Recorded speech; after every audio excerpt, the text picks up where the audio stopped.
اب 15ویں صدی میں ہم ہیں۔ اب ایک بات میں کہہ رہا ہوں اور وہ میری ذاتی رائے ہے، گمان، اندازہ، اس میں مجھ سے اختلاف کرنے کا ہر ایک کو حق ہے۔ میرے نزدیک 15ویں صدی ہجری اب مجدد کامل الامام المہدی سلسلہ تجدید خلافت کی آخری کڑی کے ظہور کا وقت ہے۔ اس میں مجھے ایک تو قرآن مجید سے اشارہ ملا ہے، اشارہ ہے، میں اسے تفسیر نہیں کہتا۔ میرے نزدیک قرآن مجید میں چند آیتیں سورہ مدثر کی اور چند آیتیں سورہ انشقاق کی بڑی عجیب ہے۔ سورہ مدثر کی آیات میں حضور کی آمد کا نقشہ کھینچا گیا ہے، کلا والقمر واللیل اذ ادبر والصبح اذا اسفر انہا لإحدی الکبر نذیرا للبشر لمن شاء منکم ان یتقدم او یتأخر۔ نہیں، قسم ہے چاند کی، کلا والقمر واللیل اذ ادبر، اور رات کی جبکہ وہ پیٹھ موڑ لے جانے لگے اور صبح کی جبکہ وہ روشن ہو جائے۔ حضور سے پہلے 600 برس ایسے گزرے ہیں دنیا میں کہ نبوت کا سورج نہیں تھا، بس چاند جیسے مستعار روشنی چاند کی ہوتی ہے، تو سابقہ انبیاء کی مستعار روشنی تو کوئی دنیا میں تھی، دھندلی دھندلی جیسی چاند کی ہوتی ہے، لیکن وہ سورج نہیں تھا۔ لیکن اب وہ رات ختم ہو رہی ہے، واللیل اذ ادبر، جا رہی ہے محمد صلی اللہ علیہ وسلم کا سورج، یہ شمس نبوت و رسالت طلوع ہو گیا۔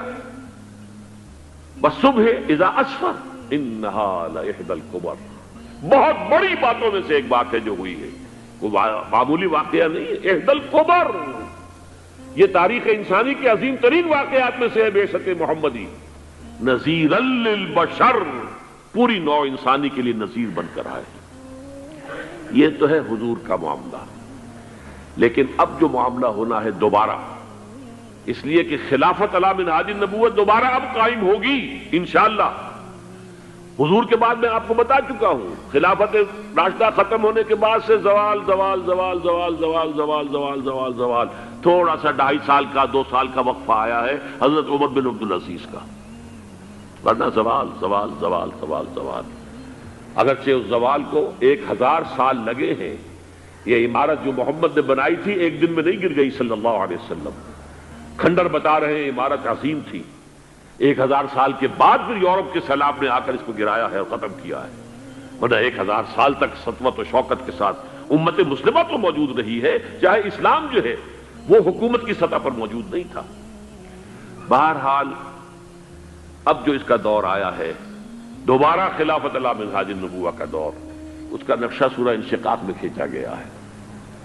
فلا اقسم بالشفق، اب دیکھیے سورج غروب ہو گیا، حضور کی بعثت کے وقت وہ سورج رسالت طلوع ہوا تھا، اب وہ سورج غروب ہو چکا ہے۔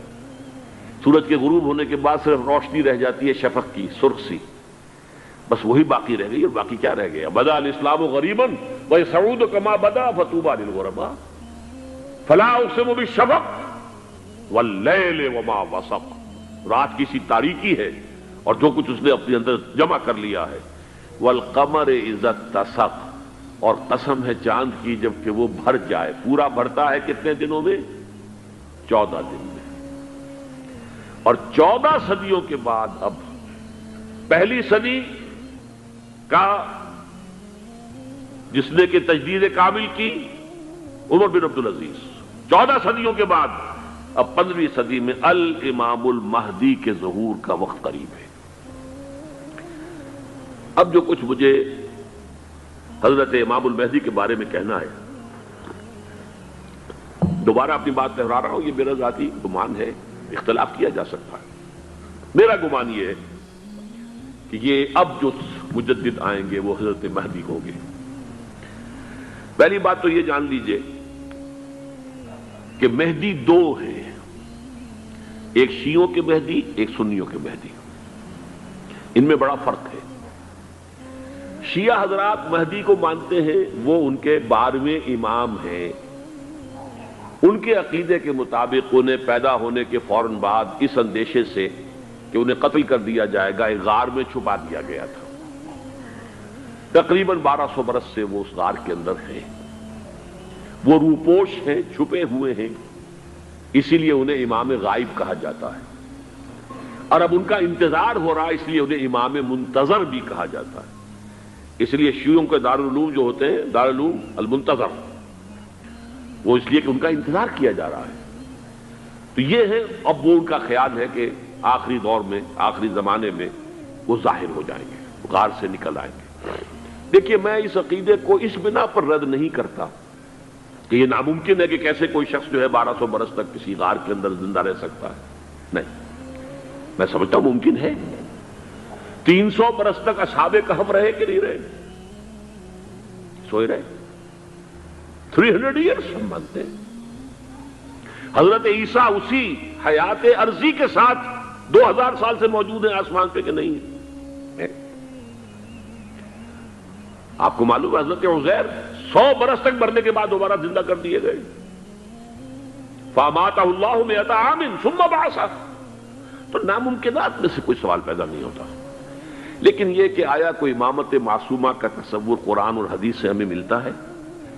پھر یہ کیا یہ موروثی امامت کہ حضرت علی کی نسل جو حضرت فاطمہ سے چلی ہے اسی میں یہ امامت ہوگی؟ اس کے لیے ہمارے پاس کوئی دلیل نہیں ہے، ہم اس کو تسلیم نہیں کرتے۔ ہم تو سمجھتے ہیں کہ معصومیت ختم ہو گئی محمد الرسول اللہ صلی اللہ علیہ وسلم پر، خاتم المعصومین ہے محمد الرسول اللہ۔ اب ان کے بعد تو اجتہاد ہے اور خلافت ہے، عام معاملات میں اجتہاد ہوگا، نظام خلافت کا ہوگا۔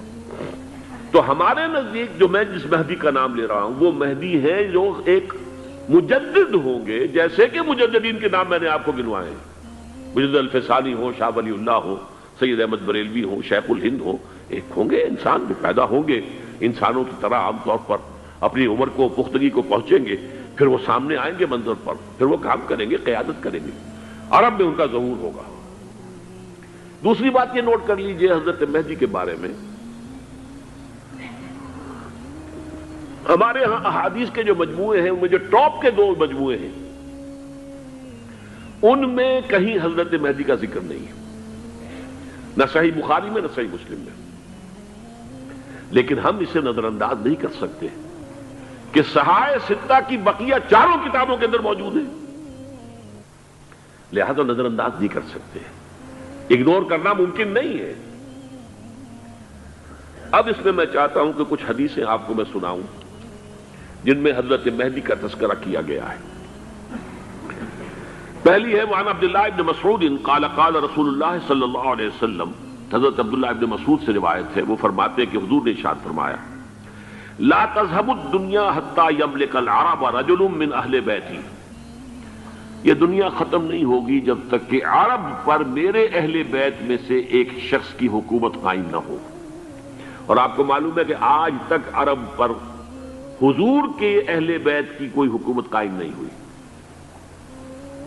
اور جب قائم ہوئی بھی تھی حضرت علی کو اگر شمار کیا جائے، اس لیے کہ حضور نے وہ جو مشہور واقعہ ہے کہ ایک چادر میں لے لیا تھا حضرت علی کو اور حضرت فاطمہ اور حضرات حسنین کو، اللہم ہؤلاء اہل بیتی، اے اللہ یہ بھی میرے اہل بیت ہیں، تو حضرت علی کی بھی حکومت منعقد نہیں ہوئی، پورے عالم اسلام پر ان کی حکومت نہیں تھی، اس لیے کہ شام اور مصر دونوں صوبے جو ہیں انہوں نے ان کی اطاعت قبول نہیں کی تھی۔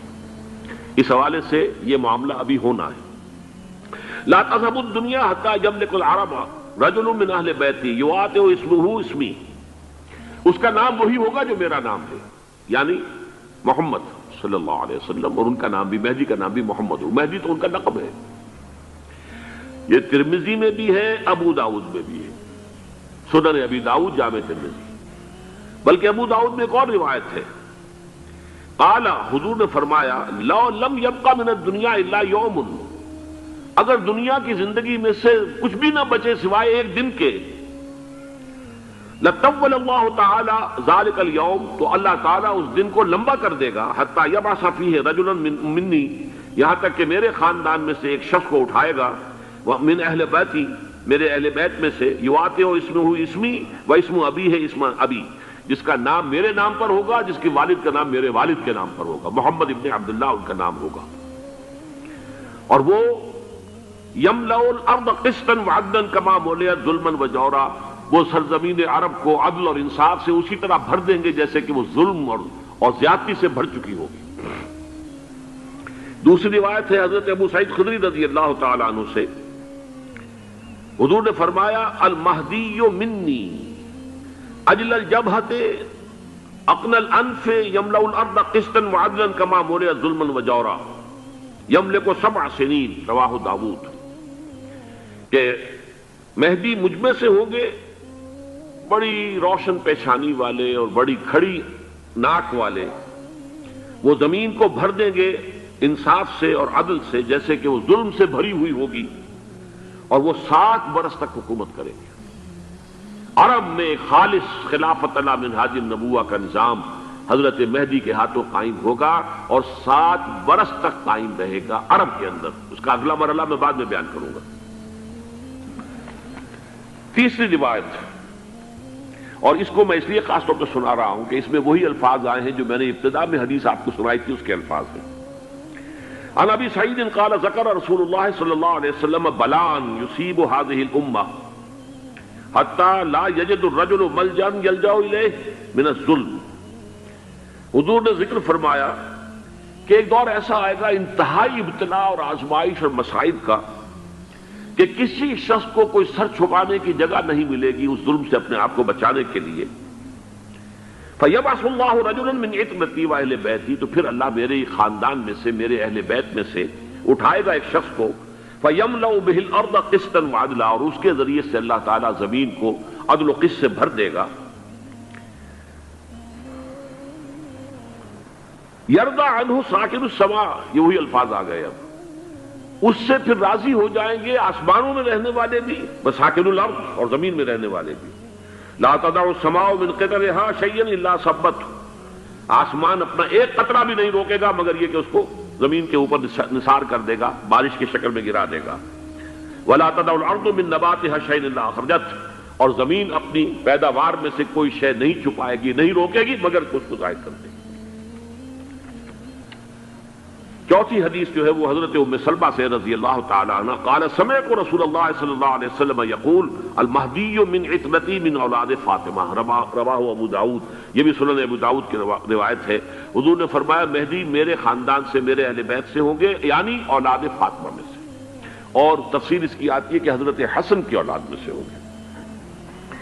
پانچویں حدیث میں آپ کو سنا رہا ہوں، اور اس میں ایک عجیب مشابہت آپ کے سامنے آئے گی حضرت عمر بن عبدالعزیز کے ساتھ، یہ اول اور آخری کڑی کے درمیان مشابہت۔ عن علی رضی اللہ تعالی عنہ، یہ حدیث جو ہے مسند احمد ابن حنبل میں بھی ہے اور سنن ابن ماجہ میں بھی ہے۔ قال قال رسول اللہ صلی اللہ علیہ وسلم المہدی منا اہل البیت یصلح اللہ فی لیلۃ، مہدی ہم میں سے ہوں گے، ہمارے اہل بیت میں سے، اور اللہ ایک ہی رات میں ان کی اصلاح کر دے گا۔ یعنی وہ پہلے سے کوئی زیادہ روحانی یا دینی کوئی اس سے طرح کی شخصیت نہیں ہوں گے، لیکن ایک ہی رات میں اللہ تعالیٰ ان کی سیرت و کردار کے اندر انقلاب عظیم برپا کر دے گا۔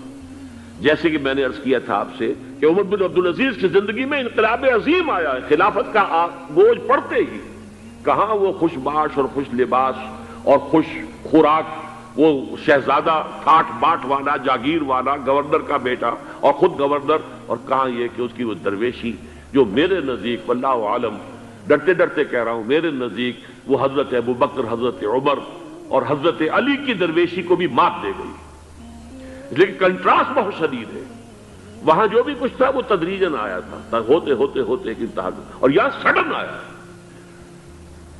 چھٹی حدیث عن انس سمعت رسول اللہ صلی اللہ علیہ وسلم یقول نحن ولد عبد المطلب سعادت اہل الجنہ، ہم عبد المطلب کی جو اولاد ہیں اور نسل ہیں، ہم جنت کے سردار ہیں۔ اور پھر آپ نے نام گنوائے ہیں، انا وحمزۃ وعلی وجعفر والحسن والحسین والمہدی، میں خود اور حضرت حمزہ بنو عبد المطلب میں سے، عبد المطلب کے بیٹے، اور علی اور جعفر حضرت علی کے بھائی جعفر طیار، اور حسن اور حسین حضرت فاطمہ کے لخت جگر حضرت علی کے بیٹے، والمہدی، اور آخر میں جا کر پھر مہدی۔ اب میں آپ کو ایک حدیث سنانے چلا ہوں جس میں ایک عجیب نقشہ سامنے آتا ہے کہ یہ مہدی جب ظاہر ہوں گے تو کس طور سے ظاہر ہوں گے، ان کے ظہور کی کیفیت کیا ہوگی، کیف یظہر۔ یہ روایت ہے حضرت ام سلمہ سے رضی اللہ تعالی عنہا، حضور کی زوجہ محترمہ ہیں، فرماتی ہیں ام سلمہ عن النبی صلی اللہ علیہ وسلم قال یکون اختلاف عند موت خلیفۃ، موت خلیفۃ، حضور نے فرمایا ایک خلیفہ کی موت پر اختلاف واقع ہو جائے گا، خانہ جنگی ہو جائے گی۔ فَيَخْرُجُ رَجُلٌ مِّنْ أَهْلِ الْمَدِينَةِ حَارِبًا إِلَىٰ مکہ، پھر مدینے کے لوگوں میں سے ایک شخص نکلے گا، بھاگے گا اور جا کر پناہ لے گا اور چھپ جائے گا مکے میں۔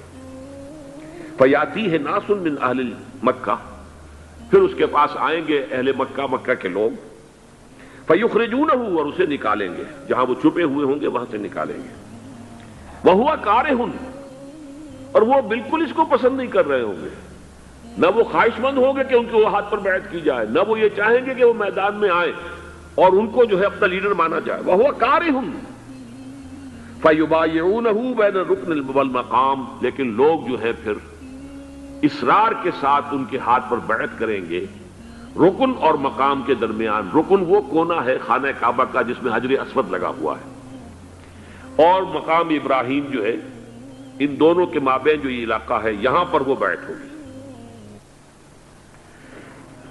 وَيُبْعَثُ إِلَيْهِ بَعْثٌ مِّنَ الشَّامِ، ان کے خلاف ایک لشکر بھیجا جائے گا شام سے۔ نہیں کہا جا سکتا کہ باسی حکومت اس وقت کی جو ہے اس کی طرف سے کوئی مسئلہ اس طرح کا اٹھ کھڑا ہو، اس لیے کہ ابھی تو بہرحال باسی حکومت وہاں ہے۔ فَيُخْسَفُ بِهِمْ بِالْبَيْضَاءِ بَيْنَ مَکَّہ وَالْمَدِینَہ، لیکن اللہ تعالیٰ اس لشکر کو مکے اور مدینے کے درمیان وادی بیضاء میں دھسا دے گا، زمین کے اندر پورے کے پورے لشکر کو۔ فَإِذَا رَأَى النَّاسُ ذَلِكَ، جب لوگ یہ دیکھیں گے اتنی بڑی نشانی ظاہر ہو گئی، أَتَاهُ أَبْدَالُ الشَّامِ وَعَصَائِبٌ من العراق فَيُبَايِعُونَهُ، اب شام سے سارے کے سارے جو اولیاء اللہ ہیں وہ بھی آئیں گے، اور عراق سے جوق در جوق لوگ آئیں گے اور ان سے بیعت کریں گے۔ وَيَعْمَلُ فِي النَّاسِ بِسُنَّةِ نَبِيِّهِمْ، پھر وہ عمل کریں گے لوگوں کے مابین، حکومت کریں گے اپنے نبی کی سنت کے مطابق۔ وَيُلْقِي الْإِسْلَامُ بِجَرَانِهِ، اور اسلام اپنی گردن زمین پر ٹکا دے گا۔ وَالْأَرْضَ فِي الْأَرْضِ، زمین میں۔ فَيَلْبَسُ 7 سنین، پھر وہ 70 برس تک حکمران رہیں، 7 برس تک حکمران رہیں گے۔ ثم یتوفا، پھر ان کا انتقال ہوگا۔ ویصلی علیہ المسلمون، اور مسلمان ان پر نماز پڑھیں گے۔ یہ جو میں نے آپ کے سامنے نقشہ کھینچا ہے، اس سے اب میں ایک نتیجہ نکالتا ہوں، اسے بھی میرا گمان کہیے، اختلاف بھی کر سکتے ہیں آپ، اگر اس کو وزنی سمجھے تو قبول بھی کر سکتے ہیں۔ وہ یہ ہے کہ میرے نزدیک شاہ فہد کے انتقال پر لا محالہ یہ صورتحال پیدا ہو جائے۔ ولی عہد وہاں ہیں عبداللہ بن عبدالعزیز، امریکہ کو وہ پسند نہیں کرتے اور امریکہ انہیں پسند نہیں کرتا، یہ بالکل تش تش بام ہے۔ امریکہ نے لازماً جس طریقے سے اپنے پنجے گاڑے ہیں سعودی عرب کے اندر، اپنا فوجی اڈا بنایا ہے، تو آسانی کے ساتھ وہاں سے اپنے پنجے ہٹانے کے لیے تیار نہیں۔ ایک حدیث میں آتا ہے قرن الشیطان، نجد سے شیطان کا سینگ برآمد ہوگا، وہ شیطان کا سینگ ہے، جو میزائل وہاں پر لگے ہوئے ہوں گے اس وقت، در حقیقت وہ سارے کے سارے جو ہیں وہ شیطان کے سینگ ہیں۔ بہرحال کوشش وہ کرے گا کہ جیسے کہ اس نے جارڈن میں کیا، کتنے عرصے سے وہاں شاہ حسین کا چھوٹا بھائی حسن جو ہے وہ ولی عہد تھا، عین وقت کے اوپر آ کر، اور پتہ نہیں کیسی کیسی دوائیاں دے کر اسے لے کر آئے ہیں شاہ حسین کو، مرتے ہوئے کو تھوڑی دیر زندہ رکھنے کے لیے، اور وہ تبدیلی کروا کر جو ہے واپس لے گئے ہیں۔ تو یہ معاملہ ہوا ہے، تبدیلی کروا دی، وہاں تو ہو گئی آرام سے، کوئی بات نہیں۔ بحرین میں بھی غالباً ایسا ہی معاملہ ہوا ہے، واللہ عالم، مجھے یاد پڑتا ہے کہ وہ چاہتے ہیں کہ ہمارا پسند کا آدمی آئے۔ اگر سعودی عرب میں یہ کام کیا گیا تو اس کا لازمی نتیجہ خانہ جنگی ہوگا، اس لیے کہ وہاں کی روایت یہ بڑی سخت ہے، بڑی پختہ ہے۔ پھر یہ کہ وہاں جو ہے امیر عبداللہ جو ہے، جو وہاں پر اگرچہ سپہ سالار وہ نہیں ہے، کمانڈر ان چیف وہ نہیں ہے، کمانڈر ان چیف تو کوئی اور ہے، لیکن الحرس الوطنی جو ہے، نیشنل گارڈز، بہت بڑی فورس ہے وہ، اصل بیڈوین فورس جو ہے صحرا کے لوگوں کی عرب فورس، وہ در حقیقت الحرس الوطنی ہے، نیشنل گارڈ ہے، اور اس کا کمانڈر ان چیف یہ ہے امیر عبداللہ. تو لازماً یہ شکل جو ہے پوری ہو کر رہے گی. جیسے ہی یہ معاملہ ہوا شاہ فہد کے انتقال کا تو یہ اختلاف ہوگا، خانہ جنگی ہوگی. پھر کوئی اللہ کا بندہ جو ہوگا، میرے نزدیک، میں آج سے کوئی 6-7 سال پہلے سالانہ اجتماع تھا تنظیم اسلامی کا راولپنڈی میں، میں نے اس وقت وہاں کہا تھا، اس سے ذرا اخبارات میں بھی کچھ وہ کنٹروورسی آئی تھی کہ میرے نزدیک امام مہدی پیدا ہو چکے ہیں، ان کے ظہور کا وقت قریب ہے.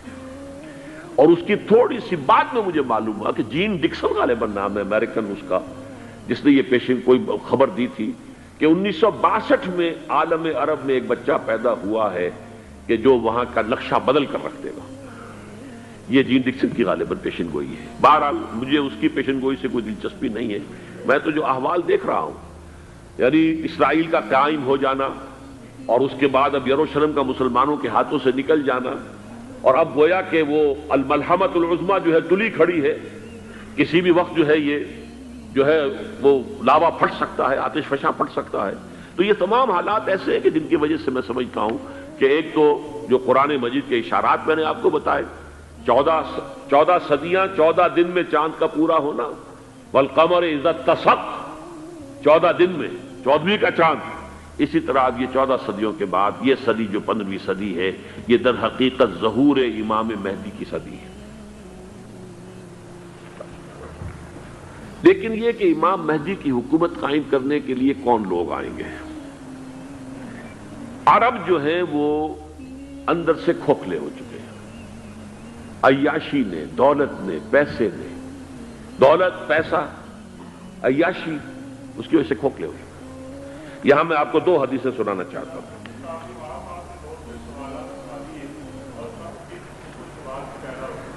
بہت سے ہو گئے، آپ اطمینان سے تشریف رکھیے.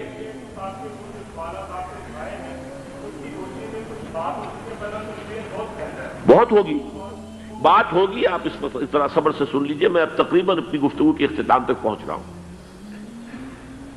سنن ابن ماجہ کی روایت ہے حضرت ابو ہریرہ سے رضی اللہ تعالی عنہ، قال قال رسول اللہ صلی اللہ علیہ وسلم اذا وقعت الملاحم بعث اللہ بعثا من الموالی هم اکرم العرب فرسا واجودہ سلاحا یوید اللہ بہم الدین. رواہ ابن ماجہ عن ابی ہریرہ رضی اللہ تعالی عنہ. جب ملاحم کا دور شروع ہوگا تو اللہ تعالیٰ اٹھائے گا ایک لشکر یا لشکروں پر لشکر موالی میں سے. موالی کون ہے؟ عربوں نے جب فتح کیا تھا اس پورے علاقے کو خلافت راشدہ کے دوران، اور پھر وہ لوگ جو ہے، ایک رائے تو یہ تھی کہ انہیں غلام بنایا جائے سارے آبادیوں کو، لیکن یہ کہ حضرت عمر کا اجتہاد تھا اس کے مطابق کہ ان کو غلام نہیں بنایا گیا، تو وہ موالی کی حیثیت رکھتے ہیں. عربوں میں دم نہیں ہے، موالی میں سے لشکر اٹھیں گے کہ جو در حقیقت حضرت مہدی کی حکومت کو قائم کریں گے. دوسری حدیث سنیے عن عبداللہ ابن الحارث رضی اللہ تعالی عنہ، اور یہ ابن ماجہ کی روایت ہے. قال قال رسول اللہ صلی اللہ علیہ وسلم یخرج ناس من المشرق فیوقعون للمہدی یعنی سلطانی. لشکر نکلیں گے، لوگ آئیں گے مشرق سے، اور وہ حضرت مہدی کی حکومت کو جمائیں گے اور قائم کریں گے. اب ذرا نوٹ کیجئے کہ جزیرہ نماء عرب کے مشرق میں کون سے ملک ہیں؟ 3: ایران، افغانستان، پاکستان. یہ 3 سالڈ مسلم ممالک، مسلم آبادی اکثریت. ویسے تو یہ کہ آگے ہندوستان میں 20 کروڑ مسلمان ہیں، لیکن وہ 20 کروڑ جو ہے وہ تو 80 کروڑ کے اندر تحلیل ہو جاتے ہیں غیر مسلموں میں. لیکن یہاں جو معاملہ ہے یہ خالص اکثریت کے. ان میں سے ایران کا معاملہ جہاں تک ہے، نمبر 1 یہ کہ وہ شیعہ عقائد کے حصار میں بند ہے، اس سے ادھر ادھر ہونا اس کے لیے ممکن نہیں. حدیث میں یہ بھی آتا کہ اصفہان سے 70,000 یہودی دجال کا ساتھ دیں گے. لیکن بہرحال خراسان ایک صوبہ ہے افغانستان کا اس وقت بھی شمال مشرقی کونے میں، مجھے امید ہے وہاں سے خیر کی، کیونکہ خراسان کا لفظ وہاں پہ شامل ہے. اور حضور کی حدیث میں بعد میں آپ کو سناؤں گا کہ خراسان سے فوجیں چلیں گی جو یروشلم کو دوبارہ حاصل کریں گی، فتح کریں گی. جیسے پہلے یروشلم کھویا عربوں نے تھا، دوبارہ حاصل کیا تھا کرد نے، کرد خون، صلاح الدین ایوبی رحمت اللہ علیہ. ایسے اب پھر عربوں نے کھویا ہے، لیکن لینے والے خراسان سے لشکر آئیں گے. یخرج من خراسان رایات سود لا یردھا شیء حتی تنصب بإیلیا. خراسان کے علاقے سے کالے علم لے کر لشکر چلیں گے جن کے رخ کو کوئی موڑ نہیں سکے گا جب تک کہ وہ جا کر یروشلم میں نصب نہ ہو جائے. اس کے بعد نام آتا ہے پاکستان کا. یہ ہے میری اور آپ کی داستان، اور یہ ہے سبب جس کی وجہ سے کہ میں آپ سے یہ گفتگو کر رہا ہوں. اصل میں تو کس لیے؟ محض ایک علمی استفادہ، محض اپنی بات آراء کو ظاہر کرنے کا شوق نہیں، بلکہ یہ کہ اپنی ذمہ داری ہم پہچانیں کہ ہم کس مقام پر کھڑے ہیں. دیکھیے، اس پاکستان کے بارے میں یا ہندوستان کے بارے میں علامہ اقبال نے کہا تھا اپنے ترانہ ملی میں، میرے عرب کو آئی ٹھنڈی ہوا جہاں سے، میرا وطن وہی ہے، میرا وطن وہی ہے. اور مجھے بتایا گیا کہ سنن ابی داؤد میں یہ روایت موجود ہے کہ حضور نے فرمایا کہ ہندوستان کی طرف سے مجھے ٹھنڈی ہوا آتی، اگرچہ مجھے وہ حدیث ابھی نہیں ملی ہے، لیکن حزب التحریر کا ایک کارڈ مجھے ملا تھا، تو اس میں اس حدیث کا اور اس میں ابو داؤد کا روایت کا حوالہ موجود تھا. لیکن میں جو چیز آپ کو بتا چکا ہوں وہ یہ کہ الف ثانی کا پورا تجدیدی کارنامہ اس ہندوستان کی سرزمین میں ہوا. مجدد الف ثانی شیخ احمد سرندی، شاہ ولی اللہ دہلوی، سید احمد بریلوی، وہ تو ہمارے پاکستان میں آ کر جو ہے ان کا خون جذب ہوا ارض پاکستان میں. پھر شیخ الہند مولانا محمود حسن. تحریک خلافت چلی تو صرف ہندوستان میں چلی اور کہیں نہیں چلی. آزادی کی تحریک چلی پوری دنیا میں، وہ نیشنلزم کی بنیاد پر چلی، ملے نیشنلزم، عرب نیشنلزم، ترک نیشنلزم. ہمارے ہاں چلی تو اسلام کے نام پر پاکستان کا مطلب کیا؟ لا الہ الا اللہ.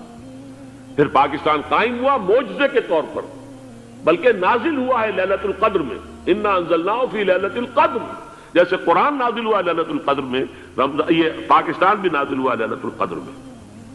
اس کا برقرار رہنا ابھی تک معجزہ ہے.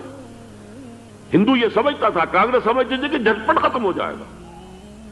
پھر یہ کہ اس کا قرارداد مقاصد کا پاس ہو جانا، مزید بھی اور اضافی دفعات دستور میں آ جانا، اب کمرشل انٹرسٹ کو ربا قرار دے کر حرام قرار دینا، یہ سارے لینڈ مارکس ہیں کہ جو اشارہ کر رہے ہیں کسی چیز کی طرف، معاملہ کدھر جا رہا ہے.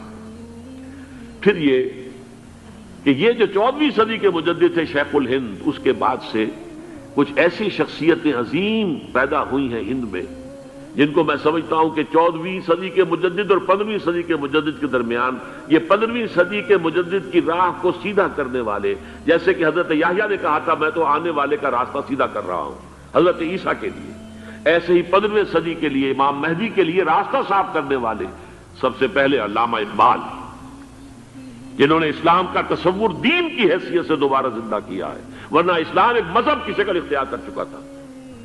پھر مولانا مودودی، مولانا ابوالکلام آزاد حکومت الہیہ کے نعرے کے ساتھ میدان میں آئے. یہ اقبال نے جو تصور پیش کیا تھا اس پر عملی جد و جہد کے لیے حزب اللہ قائم ہوئی. نوٹ کر لیجئے 11 برس کا فرق ہے عمر کا علامہ اقبال کے اور ابوالکلام کے. اور 1913 میں جب حزب اللہ قائم کی ہے اس وقت علامہ اقبال کی ملی شاعری اپنے عروج کو پہنچ چکی تھی. پھر یہ کہ علامہ اقبال کے بعد تعبیل جو ہے اس کام کی وہ ابوالکلام نے کی، لیکن روایتی علماء کی شدید مخالفت کی وجہ سے وہ بددل ہو کر چھوڑ گئے، کانگریس میں شامل ہو گئے، بساط جو ہے حزب اللہ کی انہوں نے لپیٹ دی. پھر مولانا مودودی آئے، انہوں نے وہ ڈور جو ہے اس کا سرا تھاما، جماعت اسلامی قائم کی حکومت الہیہ ہی کے قیام کے لیے. اگرچہ میرے نزدیک یہ کہ وہ انتخابی اور ایک قومی سیاست کی ایک جماعت بن کر پاکستان میں جو ہے دلدل میں پھنس گئی ہے، اب ہم اس کی کوشش کر رہے ہیں تنظیم اسلامی اور یہ تحریک خلافت جس کے تحت یہ جلسہ ہو رہا ہے. یہ ساری چیزیں وہ ہیں کہ آپ کو سوائے پاکستان کے اور کہیں نہیں ملیں گی پوری دنیا میں. معلوم ہوتا ہے کہ پاکستان کو بہت بڑا رول پلے کرنا ہے اس میں، اور اس کے ساتھ اب جمع کر لیجئے افغانستان کی عمارت افغانستان، اسلامی عمارت افغانستان قائم ہو چکی ہے. یہ پچھلے 20 سالوں میں جو کچھ وہاں ہوتا رہا ہے اس سے پہلے تصور نہیں ہو سکتا تھا. کابل جو ہے وہ تو جیسے پیرس کا تمدن تھا ویسے کابل کا تھا، وہی لباس، وہی سکرٹس. یہاں جب آئے تھے شاہ ظاہر شاہ سرکاری دورے پر تو ان کی جو ملکہ صاحبہ تھی ان کے ساتھ وہ سکرٹ میں ملبوس تھی. کابل جو ہے وہ بالکل ایک پیرس کی طرح کا شہر تھا. آج کابل جو ہے جا کر دیکھیے، علامہ اقبال کے فرزند بھی دیکھ کر آئے ہیں، تو اگرچہ وہ خود میں سمجھتا ہوں کہ خاصے انہیں آپ لبرل کہیں، آزاد خیال کہیں، لیکن اس درجے متاثر ہو کر آئے تھے کہ انہوں نے یہ کہا افغانستان میں جو میں نے حالات دیکھے ہیں کہ اگر 2-4 اور مسلمان ملکوں کے اندر یہ نظام قائم ہو جائے تو پوری دنیا مسلمان ہو جائے گی۔ یہ سب کچھ کیسے ہو رہا ہے؟ یہ آنے والے دور کی جھلکیاں ہیں۔ Coming events are casting their shadows before. یہ سب بتا رہے ہیں کہ پاکستان افغانستان کو مل کر اس میں کوئی عظیم رول پلے کرنا ہے۔ اور اس کے ضمن میں اب میں علامہ اقبال کے بارے میں آخری بات کہہ رہا ہوں۔ علامہ اقبال کے بارے میں عام یہ خیال ہے، انہوں نے اپنے خطبات میں مہدی کا اور نزول مسیح کا، حالانکہ میں کل پڑھ رہا تھا مولانا سید احمد اکبر آبادی رحمۃ اللہ علیہ کا ایک مقالہ ان کا کہ علامہ اقبال نے ابن خلدون کے بارے میں یہ کہا ہے کہ مہدی کا اور نزول عیسیٰ کا دونوں کا انہوں نے انکار کیا ہے، حالانکہ ابن خلدون نے نزول عیسیٰ کا انکار نہیں کیا، صرف مہدی کا انکار کیا ہے۔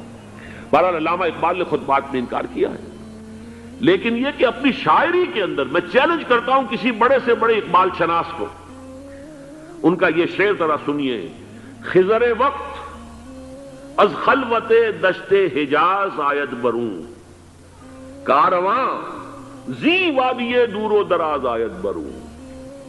خضر وقت، امام وقت، رہنمائے وقت، قائد وقت، خلوت دشت حجاز، حجاز کی صحرا کی کسی خلوت گزینی سے نکل کر باہر آئیں گے۔ میں حیران ہوتا ہوں علامہ کے اس فکر پر اور اس مصرے پر۔ یہاں انہوں نے شیعہ اور سنی دونوں کے کانسیپٹ جمع کر دیے۔ شیعہ کا کانسیپٹ یہی چھپے ہوئے کسی غار میں وہاں سے برآمد ہوں گے، اور ہمارا کانسیپٹ میں ام سلمہ رضی اللہ تعالیٰ عنہ کی حدیث سنا چکا، چھپے ہوئے ہوں گے وہ وہاں پر، مدینے سے نکل کر آ کر مکے میں چھپ جائیں گے۔ اس خانہ جنگی کی حالت میں لوگ ان کی طرف دیکھ رہے ہوں گے، سوچتے ہوں گے انہیں میدان میں آنا چاہیے، کوئی پارٹ پلے کرنا چاہیے، امت کی رہنمائی کرنی چاہیے، لیکن وہ چھپیں گے، وہ کارے ہوں گے، وہ اس ذمہ داری کو قبول نہیں کرنا چاہیں گے، جا کے چھپ جائیں گے مکے میں، وہاں سے مکے والے انہیں نکالیں گے، اور وہ کارے ہوں گے، انہیں بالکل یہ پسند نہیں ہوگا کہ یہ ذمہ داری اٹھائیں۔ تو خضر وقت از خلوت دشت حجاز آید بروں، کارواں زی وادی دور و دراز آید بروں۔ کارواں جو چلے گا ان کی مدد کے لیے اس وادی دور و دراز، اس عظیم وادی دور و دراز، یہ وادی سندھ ہے۔ وادی سندھ جو ہے ہم سمجھتے ہیں کہ صرف یہ پاکستان اور پنجاب جو ہے یہ اس میں شامل ہے، سندھ اور پنجاب نہیں، افغانستان کا پورا مشرقی علاقہ اس میں شامل ہے۔ جیسے دریائے جیلم سندھ میں جا رہا ہے، جیسے دریائے گلگت سندھ میں آ کر ملتا ہے، جیسے دریائے چناب اور راوی اور جیلم اور یہ سب جا رہے ہیں اور آ رہے ہیں، اسی طرح دریائے کابل کہاں سے آ رہا ہے، دریائے گومل کہاں سے آ رہا ہے، ٹوچی کہاں سے آ رہا ہے، یہ سارا جو ہے ڈرین جو ہو رہا ہے، ایسٹرن جو ہے پارٹ آف افغانستان، یہ سب وادی ہے۔ اس وادی کے یہ دو حصے ہیں، ایک حصہ جو ہے یہ ادھر پاکستان میں ہے، اور اسی وادی کا دوسرا حصہ جو ہے وہ افغانستان میں ہے۔